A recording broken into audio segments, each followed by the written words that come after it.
Bonjour, nous sommes le 18 août 2023. Nous allons voir ensemble que le grand réveil de l'humanité, c'est pour maintenant.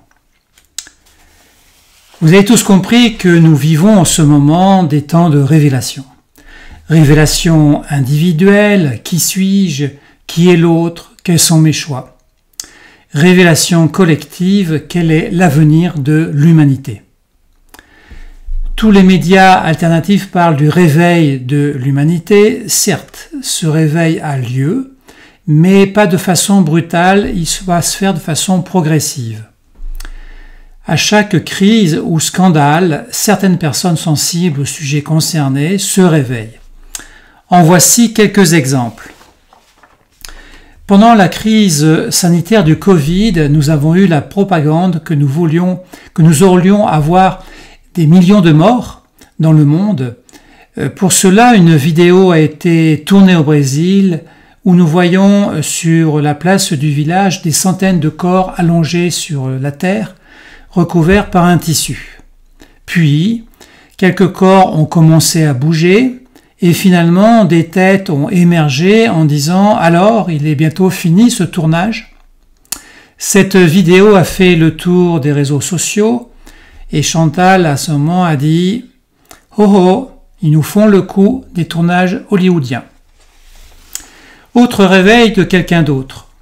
Pendant les injections, mon ami Daniel s'est fait les 2 premières injections. C'était son choix personnel. Cela lui a rien fait. Il faut savoir quand même qu'il y avait environ un tiers d'effet placebo à ce moment-là.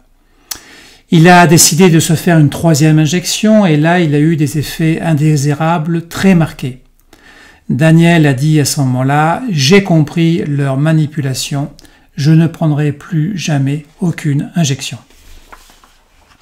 Autre exemple, concernant la guerre en Ukraine et la destruction des pipelines Nord Stream, une annonce a été donnée par les États-Unis, je cite, « C'est un bateau de pêcheurs ukrainiens qui a déposé une bombe ». Isabelle, à ce moment-là, a trouvé cette propagande de l'OTAN vraiment énorme et a dit « Ils nous prennent pour des idiots, je sais à qui profite le crime ». Autre exemple, un ami, Nicolas, vient de décider d'acheter une voiture électrique pour suivre la mode. Il décide de partir en vacances avec elle pour un trajet de 800 km.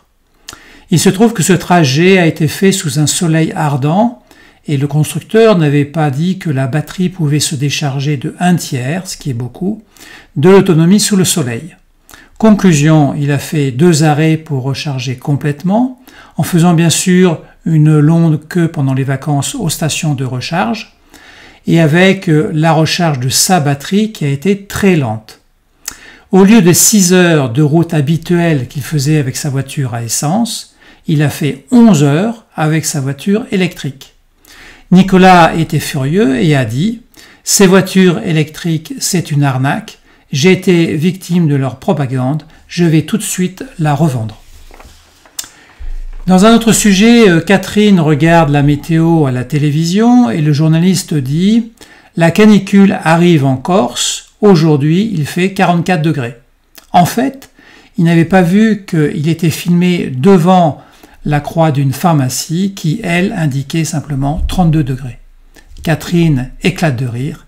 Quelle arnaque climatique, ils font vraiment n'importe quoi. Autre exemple, le 29 juillet, Damien regarde le bulletin météo qui affiche 20 degrés sur la Bretagne, 21 à Nice, qui est pas 24 je crois à Nice, qui est pas beaucoup. À droite de l'écran, il découvre un encart très formel, certainement mis par le gouvernement, en rouge, où il est écrit « En vigilance canicule, restons au frais ». Et là, Damien s'écrie « Elle est bien bonne, ils ont décidé que la canicule durerait tout l'été, alors qu'aujourd'hui il fait très frais pour un été ». Martine regarde les réseaux sociaux et découvre que le Koweït brûle en ce moment 42 millions de pneus en plein désert, dans une fumée extrêmement noire avec film à l'appui.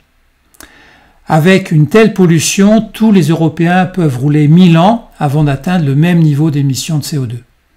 Martine est choquée et dit « Ils nous culpabilisent tous les jours sur notre niveau d'émission de CO2 alors que les États font bien pire. » Autre exemple. Un Américain, John, vient de voir le film Sound of Freedom aux États-Unis. Ce film est issu de l'histoire authentique de Tim Ballard, ancien de la CIA, qui a lutté contre le trafic sexuel des enfants dans le monde entier. Il faut savoir que dans le monde, 2 millions d'enfants sont victimes de trafic humain et que ces trafics représentent 152 milliards de dollars, un chiffre supérieur à la drogue. Ce film cartonne au box-office américain. Son nombre d'entrées a été largement supérieur à Indiana Jones.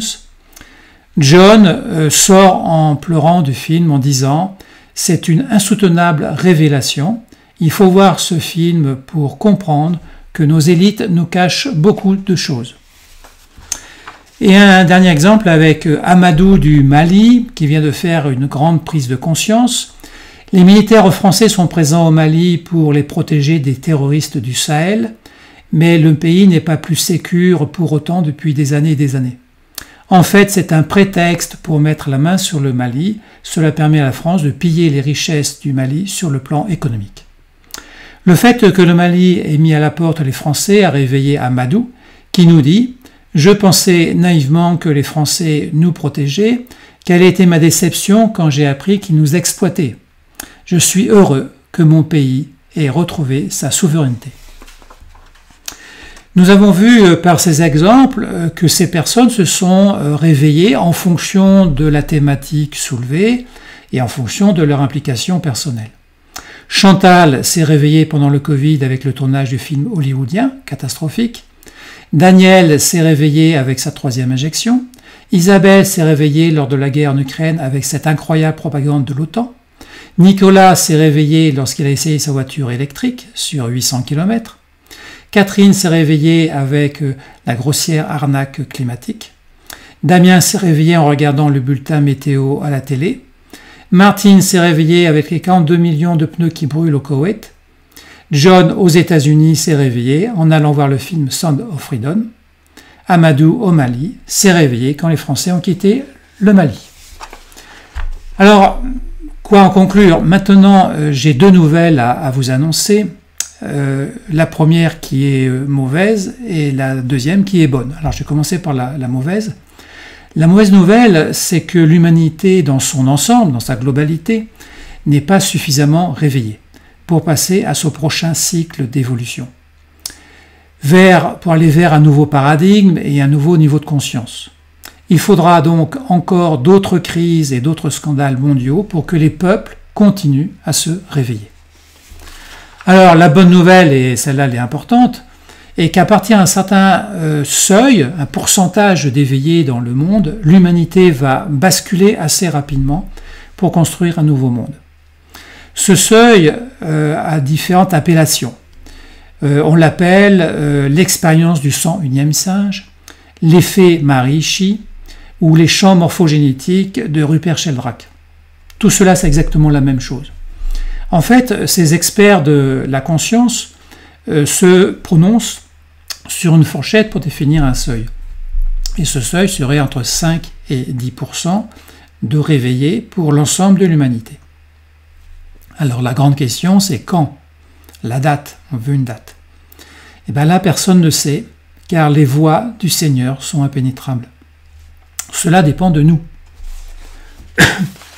La seule chose que nous pouvons faire, c'est autour de nous, tous les jours, de révéler ce qu'il y a à révéler, quels que soient les domaines, d'allumer la lumière dans les yeux de celui ou celle que nous croisons dans la journée, et de réveiller les âmes qui dorment encore.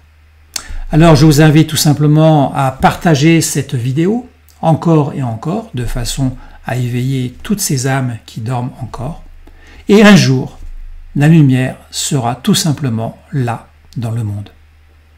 Merci de votre écoute, merci de votre partage, et je vous dis bien sûr à une prochaine vidéo.